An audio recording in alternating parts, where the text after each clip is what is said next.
Welcome to Ashley On, your one-stop podcast where we talk about health and wellness, spirituality, and all things new. Stick around as we delve deep into innovations to support a better world.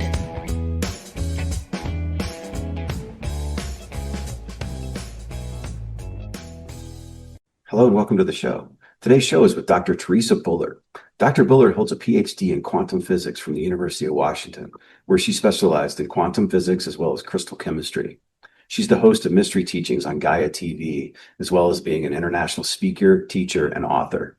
Quantum physics is one of the most exciting topics that exists today, and I think you're going to find this show extremely interesting, as Dr. Bullard is very relatable and does a great job of explaining quantum physics as well as what got her interested in this and heart-mind coherence, energy fields, and we even touch on what igniton is all about. Hope you enjoy the show. Thank you. Hello and welcome to the show. Today's show is brought to you by igniton, the world's only quantum charge supplement focused on cognition and longevity. In a university study published in a peer-reviewed journal, ignicognition, the brain formulation, was found to increase short-term memory by 28%. There was a 51% increase in attention with ignicognition and an 83% increase in mental quality of performance. All these numbers were found to be statistically above the increases that were associated with placebo and the same formulation that did not have the quantum charge. Igniton's other product is Igni-Longevity. This is focused on stress and inflammation biomarker. In a university study published in a peer-reviewed journal, those taking Igni-Longevity saw their IL-6 levels decrease by 37% and their CRP levels decreased by 28%. Both of these numbers were statistically greater than those who were taking a placebo and also greater than those who were taking the exact same ingredients that did not have the Igniton quantum charge.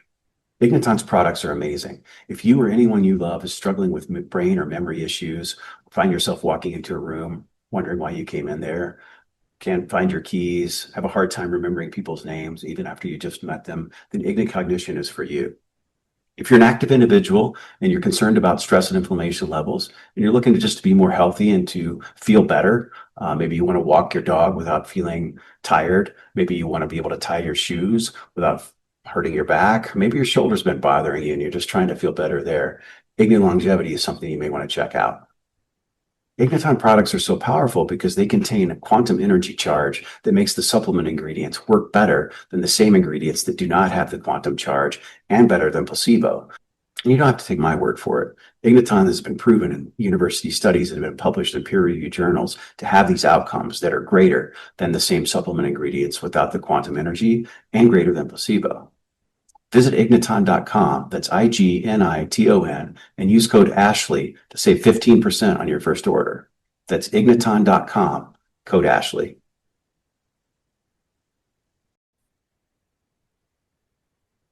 Dr. Theresa Bullard, welcome to the show. Thank you. It's a pleasure to be here. It's great to see you again and to talk to you. Thank you so much for taking the time to do this. Hopefully you've had some happy holidays and some restful experiences. Yes, it's been nice to be back home for the holidays and just to get caught up, although this year is starting very fast. So we're already in action again. Yeah, absolutely. Well, I'd like to just kind of dive in and let's tell the audience a little bit about you, about yourself, and then we can kind of get into it. Okay.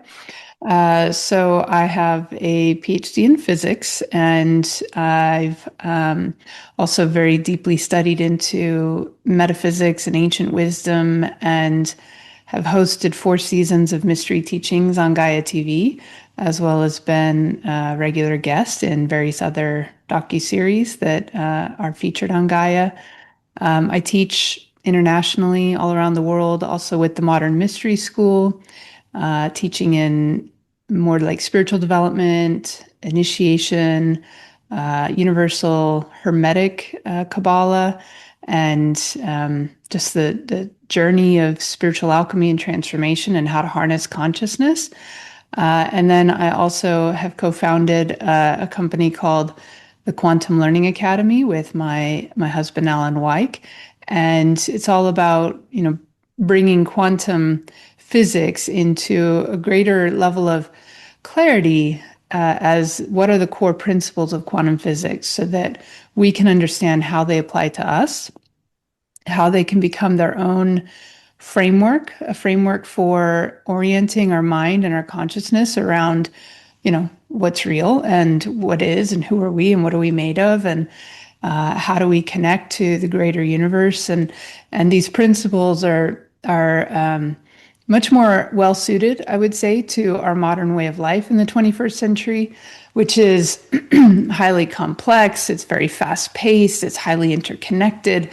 And, the old framework that we've operated our lives on, which is based in Newtonian science and Darwinism and, the competition and so forth, like this model has its limits. And we've been living by it since, not just the scientific revolution, but especially in the Industrial Revolution and the Age of Enlightenment. So, a couple hundred years, we've been really living in a more Newtonian way of living and approaching life and society and so forth.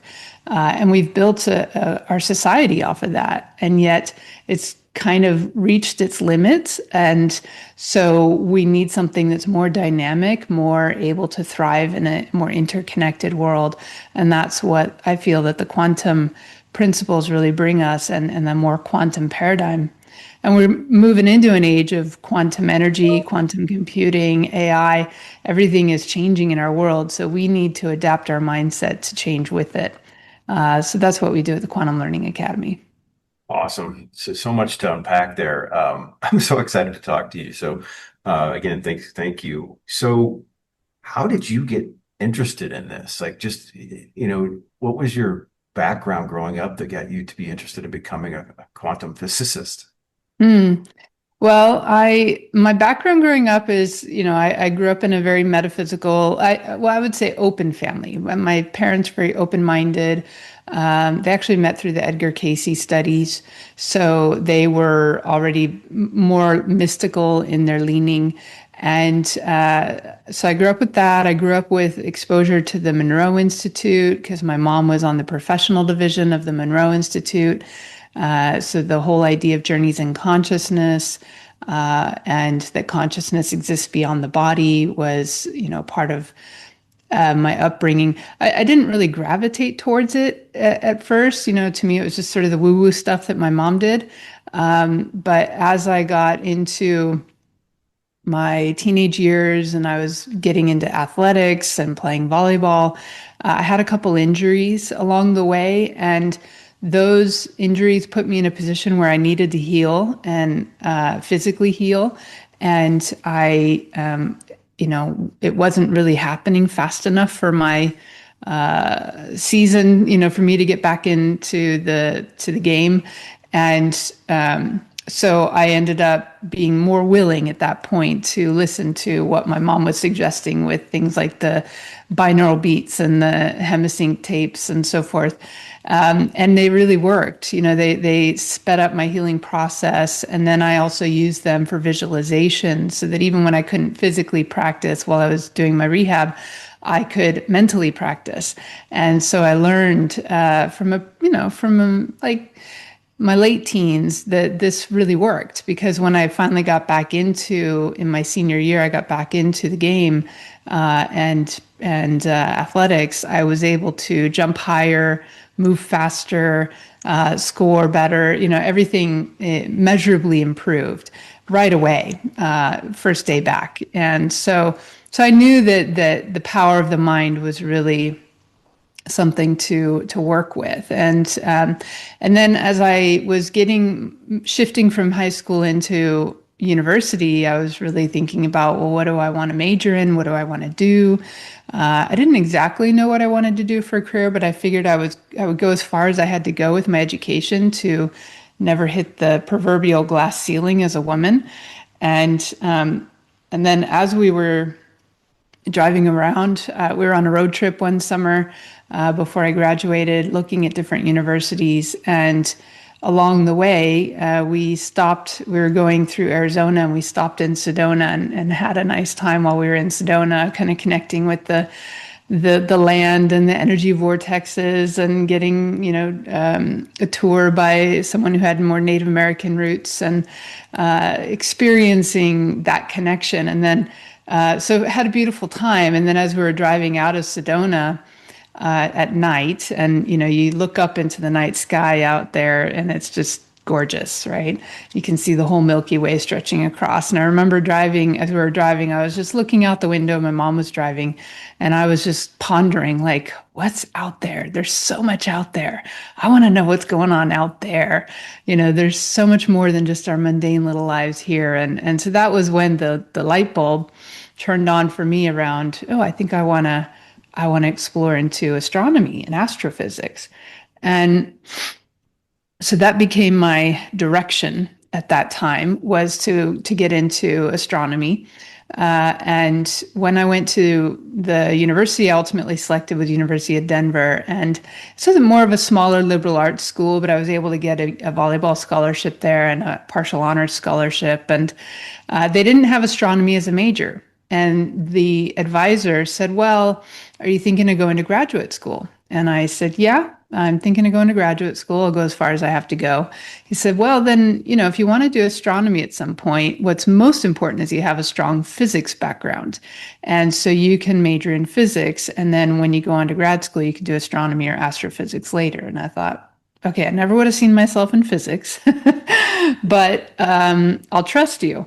And, so then I took some astronomy classes that I could take, but then the majority of the focus shifted over to physics. And I would have to say, I did not really enjoy the classical physics part of the education. It just didn't connect so well for me, and it didn't light me up.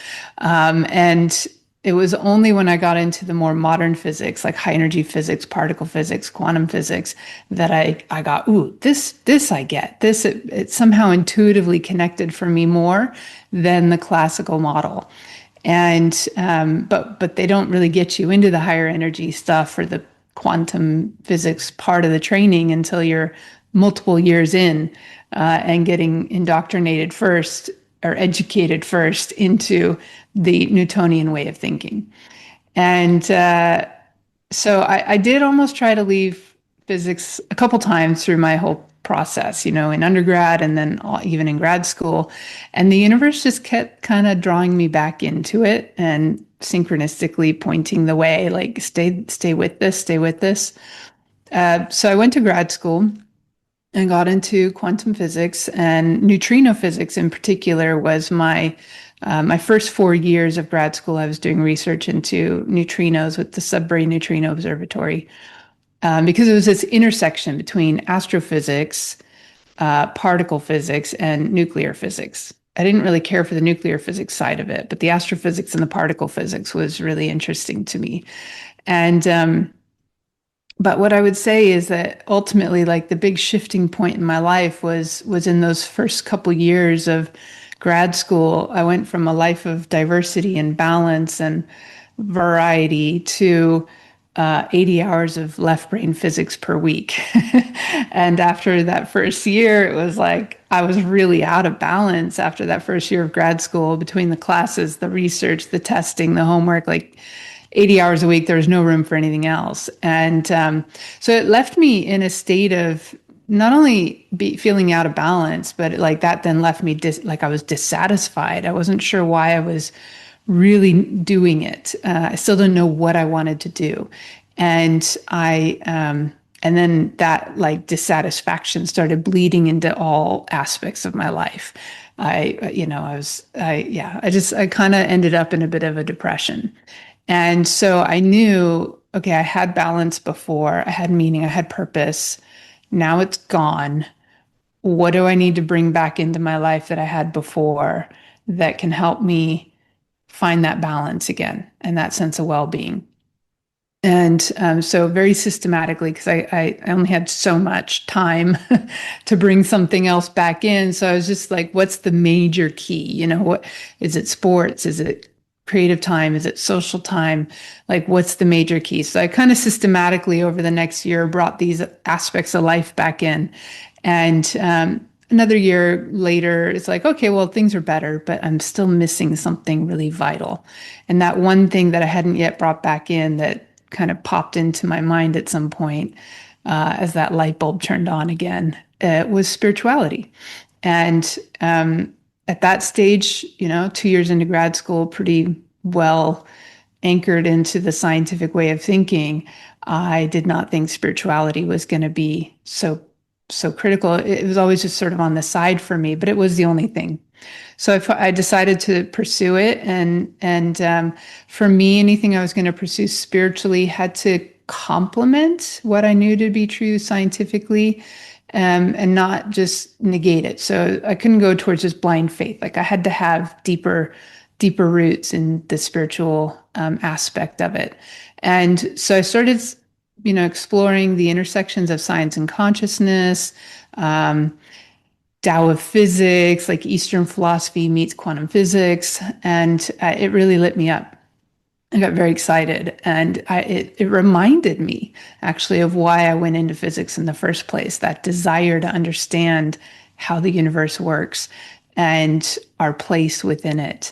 And then what the next step was that so it was all very theoretical at that time, philosophical in the Eastern philosophy meets quantum physics. Like it showed potential, but it was all kind of in the ethers and very abstract. And I wanted a way to ground it. I wanted it to be more practical. So that's what led me then into discovering things through ancient wisdom teachings of like the Western mystery school tradition that I think was more applied, more practical, alchemy, Hermetics, Kabbalah, like they all worked really well with a Western kind of framework and mindset to understand the intricacies of how things work, rather than trying to go around the mind and just being in quiet. Were you learning about that in school as well? Was that part of your schooling, or were you No, seeking I that wish. out outside? I wish. No, I had to really pursue it outside of school. And in fact, it was, in university and in physics education in particular, everything rides upon your credibility. And so there's always this sort of looming like, ooh, you don't want to lose your credibility. Don't go into those soft pseudo subjects, Right. or you're going to lose your credibility. And so I was very afraid while I was in graduate school that if I was, transparent about my interest in spirituality and consciousness, that I would lose my credibility and potentially not even be able to finish the PhD. Like, I think some of that was just fear. It wasn't necessarily real. It was just the programming. But so I was pursuing the spiritual side, like completely separate from and outside of the university. However, there was a point where I realized that I was living these two separate lives and I needed to start I needed to integrate them. I couldn't, it was just like my passion and my heart was leading me more and more towards the consciousness and the understanding the quantum physics, but how it relates to consciousness. But then my research was more practical. It was more like basic science and trying to understand fundamental principles in the lab. And midstream, about 4 years into grad school, I decided to switch research. And I actually left school for a while and then ended up going back. And when I went back, I thought, well, can I do any research in biophysics or, where we can maybe look at the neurological correspondences to quantum phenomenon. And I actually asked one of the professors, and I put the idea forward to one of the physics, he was the dean of the department at the time. And his response to me was, please do not embarrass this physics department with such pseudoscience. So that was that was a brick wall that I hit. And so I ultimately went into crystal material science and crystal chemistry and looking at crystals in relationship to the origin of life and nanoscience. And it was a very eclectic. Isn't it interesting? Isn't science about finding out truth, right? So really pseudoscience is what he's talking about, right? When you want to deny the search for truth, that's the pseudoscience. Is it not? Well, I would say it's about rigor, and they want to protect the reputation of their research and their university and their careers and so forth. So pseudo, what I have come to learn is that every time they put the word pseudo in front of anything, whether it's pseudoscience or pseudoarchaeology or pseudomedicine, all of that, they're just being dismissive. And they are trying to discredit it so that they don't have to look at it, basically. It doesn't mean that there's not real valid research and scientific evidence to point to the reality of it, but it's just so outside of the current scientific dogma and paradigm that they just dismiss it offhand without really giving it a chance. Now, this was, for me in grad school, I finished grad school in 2008. So that was probably in 2004 when that was. And it was just beginning to be at the time when biophysics was starting to emerge. But even that was like looked down upon. Like there was definitely a spiritual, or not a spiritual, an intellectual elitism that would happen, within the physics department. And they did great research there, but they just needed to open their minds up and become more integrative, or allow for more integrative research, cross-disciplinary research. So I was just a little bit too ahead of my time with wanting to do that. And I think by now things have opened up more, and that there is a lot more research being done in cross-disciplinary and more integrative kind of approaches. I think that's really the newer frontier is when they are starting to bridge these scientific disciplines. Because I learned, to my surprise, coming from physics, and then as I went over into the chemistry lab to do my dissertation work, ultimately, they were like completely different mindsets. You'd think physics and chemistry are, next of kin, and they're going to be really close in their approach, but they were completely different approaches, totally different languages. So they're isolated in their own ways of doing things and trying to even understand each other's jargon. Which scientists really love their acronyms and jargon, and that makes it really inaccessible to people outside their field. So, it was quite the learning process. So you mentioned that a personal health issue was kind of paramount to your journey and starting it. I've experienced that myself, and I talked to a lot of people.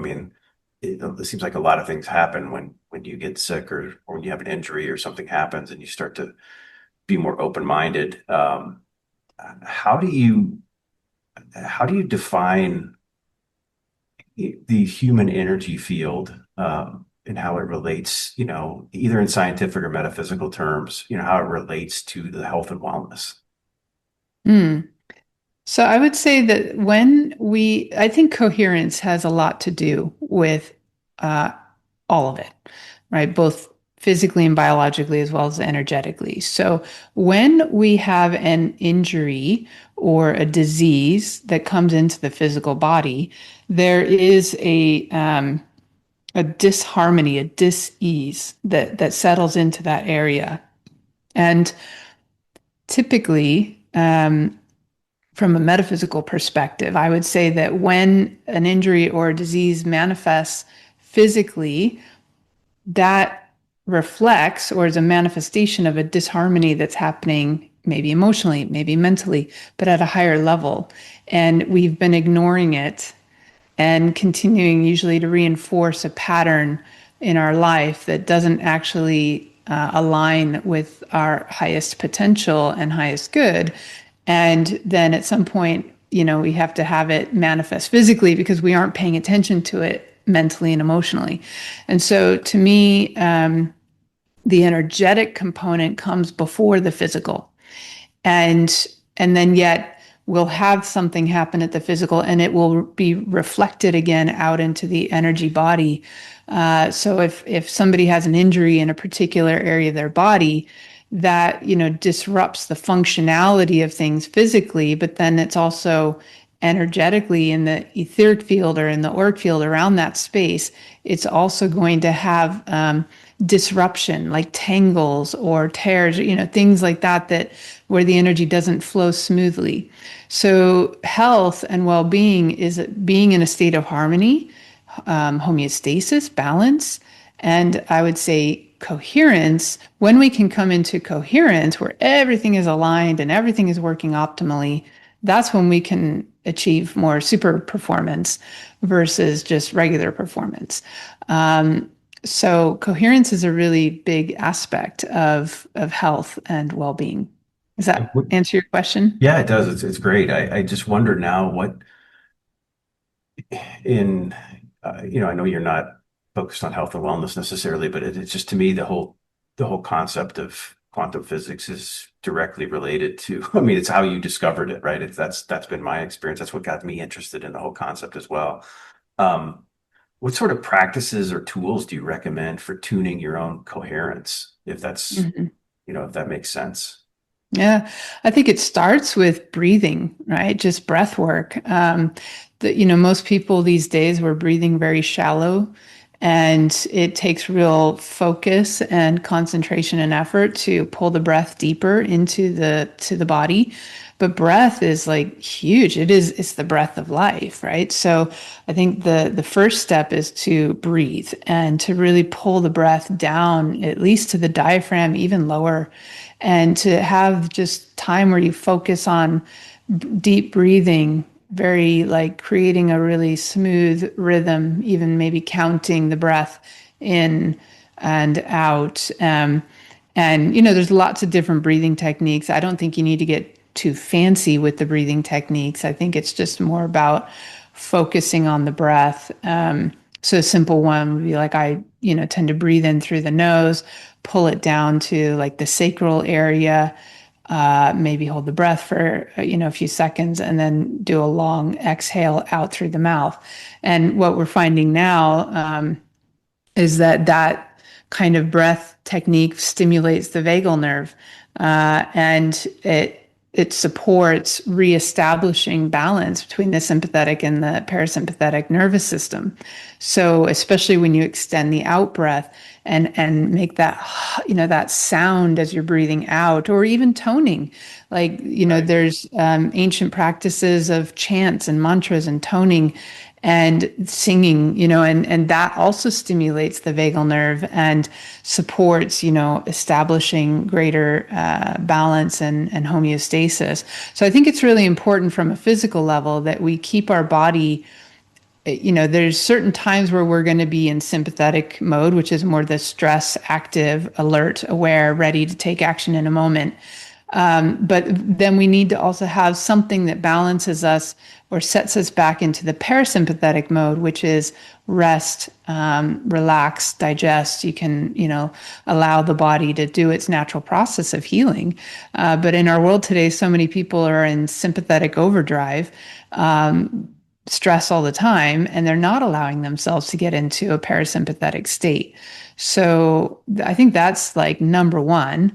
Air, right? Proper breathing. Number two is going to be proper hydration, because your system works off of, needing, we're 70% water, right? So we need the proper hydration.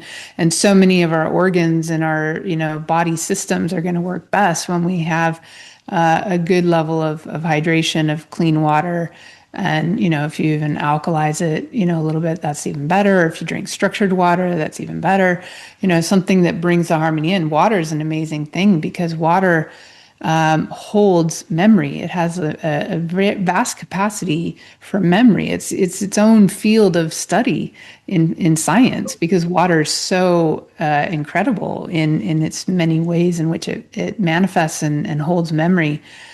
So if we can bring in water that holds a positive memory, that's where like the work of Dr. Emoto, I know it's, somewhat anecdotal, but it shows, demonstrates visibly that when we send positive energy, thoughts, love, joy, harmony, gratitude, these into the water, it creates a more harmonic state within the water.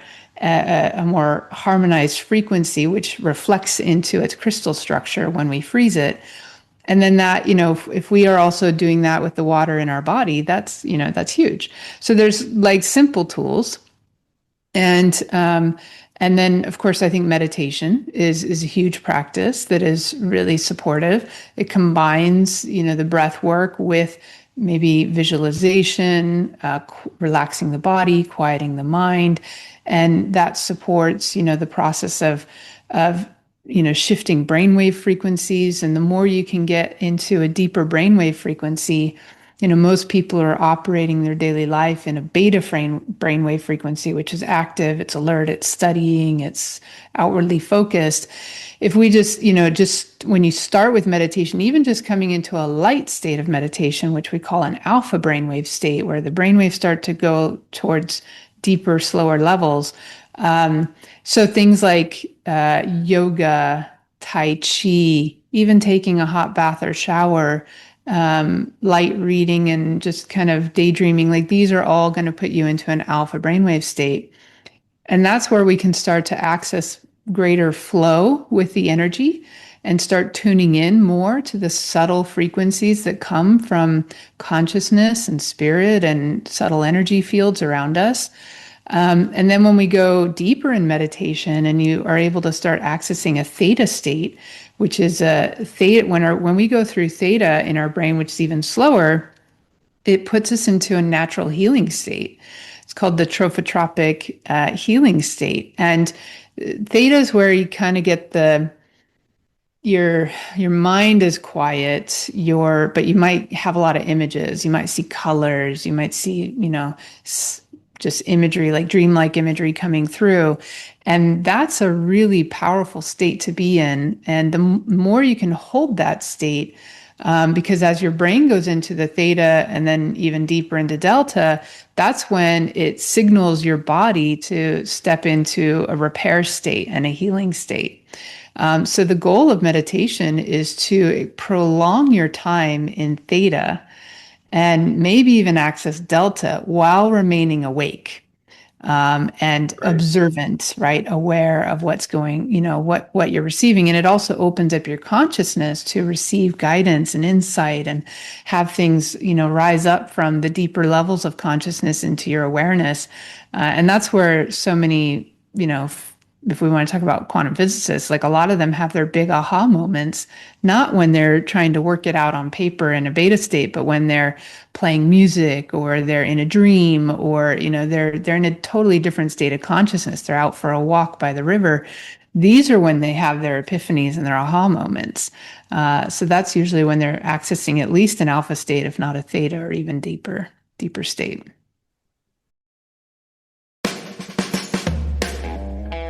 Thanks for listening to Ashley on Nothing But the Truth for a Better You and Me.